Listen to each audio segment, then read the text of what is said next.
Hi and welcome to the channel. Some new machines for the shop, and I will make some short video of a quick cleaning of some of them.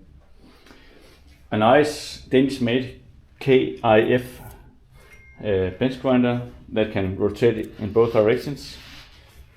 Very nice for grinding turning tools and such. And a little Schaublin 102 with a milling attachment, a cute little vise, grinding spindle, some collets, a little table, chuck and faceplate, and this model has the threading capability. It's quite strange design it has actually, because when removing or losing this handle, this arrangement will slide up and down, and this sort of nut will engage in this thread. Those two are interchangeable or exchangeable, so you can match with a pitch you want to cut. But when you engage it, let me disengage it, then I can show it to you. Then the spindle will be able to move. So when you engage the thread, it will make the entire spindle moving, because this one has not a normal apron and carriage. It's locked in the bed, and then you only can move it with hand feet. But with this feature you can actually cut thread on it. Quite strange but also a very clever design for a machine like this. So yeah, and it has some tripod holder, a little, so you can make wood turning or simple turning with hand tools. And then I got a Swedish made IMA drill press, and it's dirty now, but it is in, I would say, almost like new condition. You can see it's not clean, but the quill and so has all the grinding, and the table is there. There's not even one mark in it, so it will be quite good when it's cleaned. The other one is also a KEF. It actually says Copenhagen Electric Motor Factory, and it's made for polishing and has a belt for belt sanding in this side. So also a very strong little bench grinder or grinding polishing machine. That's also like new, but only needs some cleaning and TLC. And then I got a little disc grinder, also of very nice quality. It only lacks a sandpaper mounted. I actually always wanted one like this, because it's super convenient having a big surface, and then you can grind in a perfect angle. So I'm very excited about this one. It will need a little TLC, a new wire, and of course a new disc. So yeah, let the fun begin.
And as you can see, it's quite amazing how much it changes the look of the things for 20 minutes or 30 minutes of scrubbing with some cleaner and some WD-40. It's a totally different look. Let's continue. A few moments later.